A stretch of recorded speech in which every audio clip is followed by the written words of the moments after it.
This government fails, Iraq fails, and that is widely accepted within the political establishment in Baghdad. Haider al-Abadi knows that he has to bring in the stakeholders, especially the Sunnis and the Kurds, who had been disenfranchised over the last 3 years when Noor al-Maliki, his predecessor, had been pursuing a sectarian policy which favoured the Shia-majority government in Baghdad.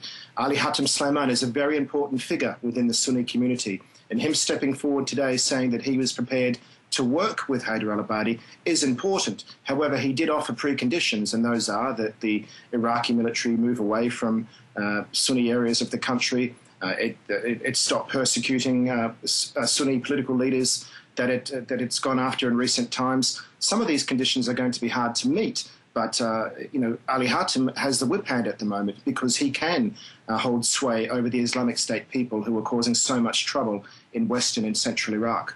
So what effects could his remark have in the near future? Well, what he's saying is that I'm prepared to step forward as a Sunni leader. I'm prepared to steer you away from the Islamic State, that they don't represent your interests, that we can represent your interests, but only if we have political buy-in to the new government and to the new state, only if we stop being disenfranchised or estranged from public affairs in Iraq. So, he is influential because he's the leader of the Dalami tribe. The Dalami tribe is the biggest Sunni tribe in the country, so he could potentially bring more than 2 million people with him if he was convinced that there was some sort of a future for him and the Sunnis in Haider al-Abadi's government. Now, being in Erbil, the capital of Iraqi Kurdistan, can you tell us, Martin, if the weapons promised by Western governments have reached the Peshmerga fighters yet? Well, we're seeing military transporter planes arrive 7, 8, 9 times a day. US, French, also Dutch planes are turning up. Some of them have humanitarian aid on board, but many do have weapons. At this point, they are light weapons, Kalashnikovs, assault rifles, and lots of ammunition. That's enough to keep the battle going, but it's not enough to win the war.